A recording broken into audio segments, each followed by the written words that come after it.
Welcome to another episode of Campus to Careers, and today I am here with the amazing Aishwarya.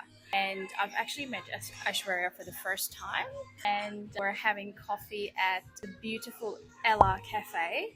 Thank you, Aishwarya, for the suggestion. Absolutely loving the vibe. I'll be sharing some pictures as well. I would like to ask first, Aishwarya, a little bit about you, your background, academics, your aspiration, and professionally what you're doing at the moment.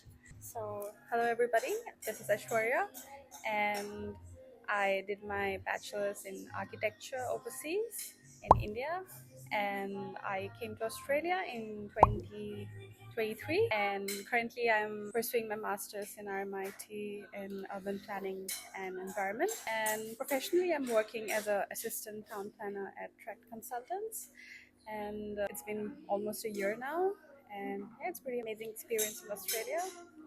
It's fantastic. It's amazing. And you are still studying as well at the moment, is that correct? Fantastic. Well, firstly, congratulations on your really amazing role as a planner. So that's really good. Now, over to some fun style questions. If you were to describe your university experience in Australia with a coffee order, what would that be? I would say flat white. It's in Melbourne, so love the whole experience, love the vibe, how it's going, and I would just say I'm always looking forward to learn something new every day. So Very good. And what was your first thought when you had your first interview, for example? So, when you were looking for a role or when you applied for a role, you had your first casual part time interview. What was your experience like? What were your thoughts?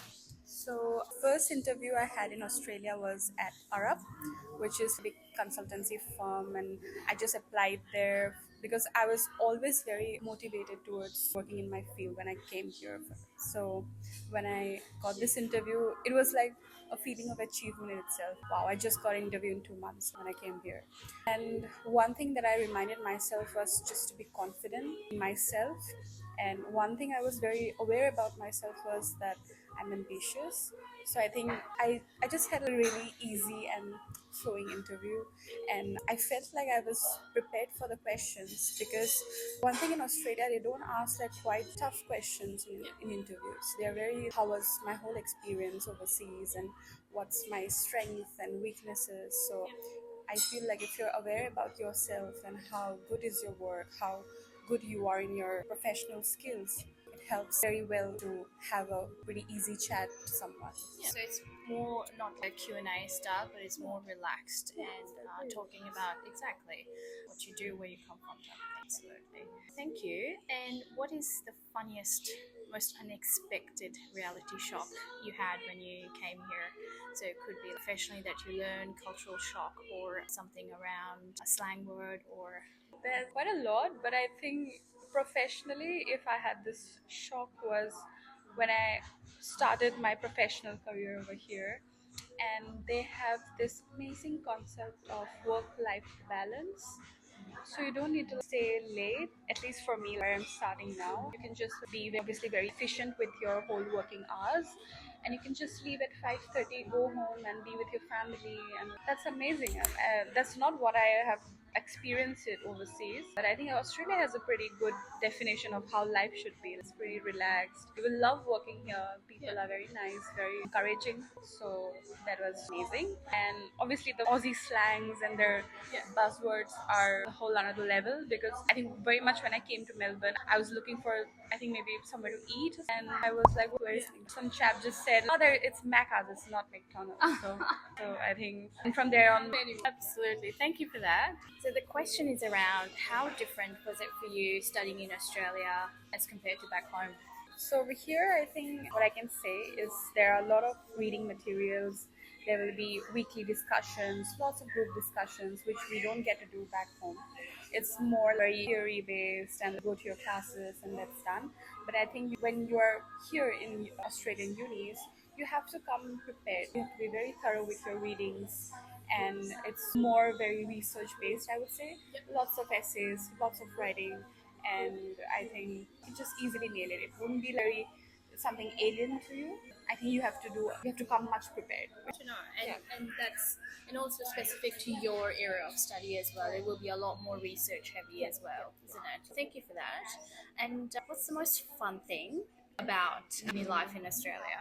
Lots of fun, I would say. Lots of parties and a lot of catch ups and a lot of social gatherings. There will be a lot of festival celebration in uni, in your campuses, and amazing goodies. And you'll just have great time with your friends and just. I think uni life is always special, but I think Australian experience make it more special. Lots of Barbies, so the barbecues, amazing. Absolutely, I can totally resonate to that. I miss uni life. Yeah.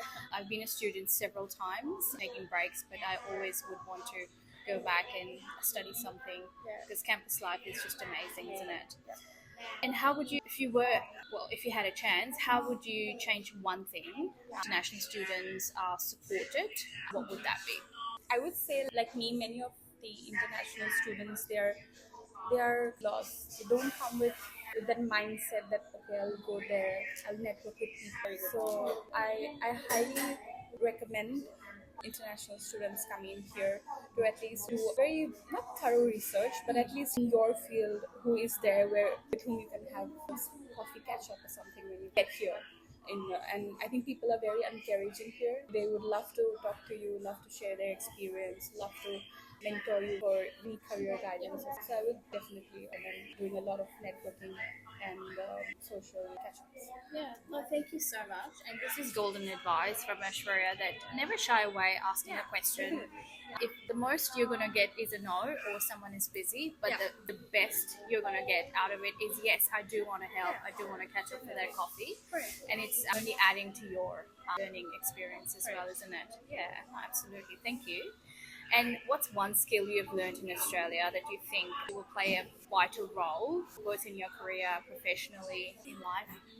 I think to just be consistent. Like if you're good at something, again, don't shy away. Definitely don't shy away to do branding of yourself. Yes. I would say. Yes. Just be confident. If you feel that you're this amazing human, opportunities will come to you. And I think what I have learned from here is people are encouraging. So you can be just consistent, keep doing what you're good at it, and you'll be just fine. So, Thank you so much. Thank you. Such great advice from you. Now, moving into some SWOT analysis style questions, so around your strengths, weakness, opportunities, threat. I would like to ask you, what's your biggest strength that you have discovered while studying in Australia and further also while working in Australia now? So I would like to start with my thinking. I thought I was very impatient before coming here, and I thought that that's my highest weakness, that I'm being impatient. But when I came here, obviously we'll see lots of struggles when you're trying to get your foot on the door professionally. So I learned how to be patient here, definitely, and now I think I'm much more calm in any situation. So I think that's the key to what I feel is gonna help you. Like if you don't get something, if you don't nail a job interview, you don't need to be upset about it. Definitely, you should be just patient. Just look forward. If it's not happening, I'll definitely try for something.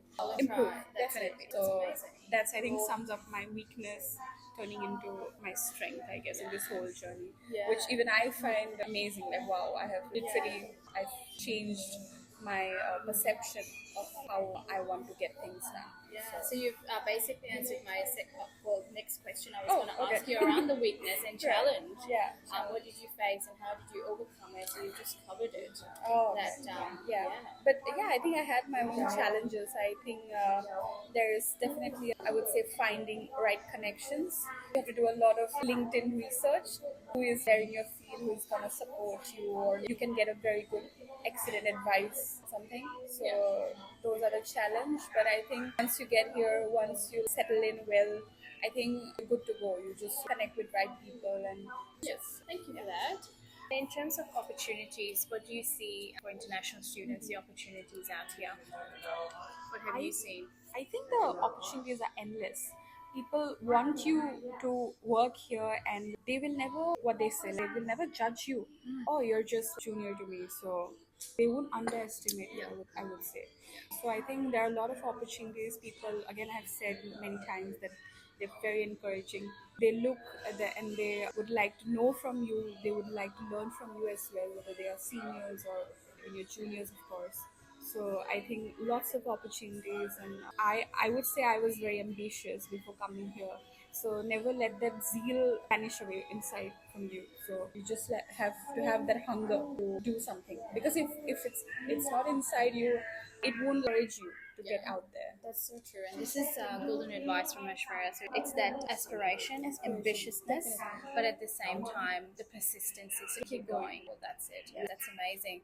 And in terms of threats or challenges, what do you think international students need to be prepared for? Obviously, you've spoken about the mindset. Is there anything else you think they need to be prepared for while coming here? I think many of students, I would say, whom I have personally, interacted with, they have this language barrier, because obviously because of the accents. So I think they feel a bit underconfident how I'm gonna talk to them, or they're very conscious about their accent. But I would say it doesn't even, no one really cares about it. You have to just be there. So I think that's a challenge, and not a threat, I would say, but a challenge. And you can definitely overcome it. Nobody really cares about your accent or however it is. But I think just showing up, and the first step would be introducing yourself to anybody. Absolutely. I think that's the first challenge, but after that, I think you're just fine. That is so true, Aishwarya. I'm actually learning here from Aishwarya, and I always say, who cares about the accent as long as you can speak the common dialect, which is English? Just say it. It might be sounding a little bit different, but we are speaking the common language. So it is such a great advice, actually. Yeah, thank you so Don't much. shy away. Don't shy away from that. Absolutely. Thank you. Take a break. All right. So, a few more questions here. So, where do you see yourself in the next 5 years? I find this question very amazing, because I get a chance to even vision myself for the next 5 years. So definitely, since I'm in town planning, I aspire to be an amazing town planner, building amazing sustainable cities, green cities, and I love the word sustainable and green cities. yes, definitely, and that's what Victoria and Australia is heading. There are a lot of plans building Melbourne, especially more greener, more transport efficient, and public transport oriented city. So definitely very interested working in that space. Also, I'm very much interested in wildlife conservation, my personal interest. So I would love to work in that sector. I want to do volunteering in conserving Conservation, forestry, forests. wildlife. Yeah. And Australia has this amazing experience of getting the chance to see kangaroos in wild, and elephants and lions. So very much interested in that space.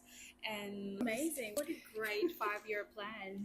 Conserving wildlife and city planning and green cities. Oh my God. Keep talking to me. I'd love that. What advice would you give to a student considering coming to Australia? if you have made up your mind that you're coming to Australia, be prepared that you have to be out there, I would say. Don't sit at home.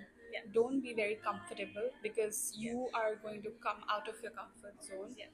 You have to be very social, I would say. It's fine that if you are an introvert and you think 10 times before speaking to someone, but I would say, like, just have this perception, if you're going to show up in front of somebody, they are very much happy to make a conversation out of it. So, and do your research where, I would say, like where you want to see yourself when you get there, when you get here in Australia, or what field interests you, or how you want to make your career start. So I would definitely make small research. Don't be very Doing a thesis, you're doing your own. planning. Definitely make plans, and otherwise it will be an amazing experience. Absolutely. Thank you so much. And one message you want to send to Australian employers or recruiters, what would you send that message? Okay. I would say that international students, since I'm one of them, we will try our best to make things happen. Just give us a chance, I would say, and we'll just do wonders. Yeah. Amazing. Thank you so much. Thank you. And the last question, if you had a chance to sit with Australian government or decision makers for 5 minutes, what would you like to ask or suggest? Oh my God. Since I'm a town planner and I would have a lot of things to say, definitely first things first, affordable housing, efficient public networks like transits, and something to do with homelessness, which is growing in Melbourne. There are a lot of crimes going on, which are not very, it's very concerning, and people don't feel safe sometimes, and mostly in cities. So definitely something to do with protection, and otherwise it's lovely to work here and everything. But I think my top two concerns will be public transportation and its transit times and everything, and of course, yeah. Amazing. What great advice from Aishwarya. I really appreciate your time and thank you so much for making it here, making it with me, and making it for us from campus to careers. It's so lovely to have a chat with you, and I'm sure we'll be talking. And thank you for your time. And I'd like to thank you as well. Thank you for having me here, and it's great. I'm meeting you for the first time, and it's amazing to talk about this whole experience. And I had a great time. Thank you for having me. Thank you so much for tuning in, and stay tuned for the next episode of Campus to Careers. Ciao.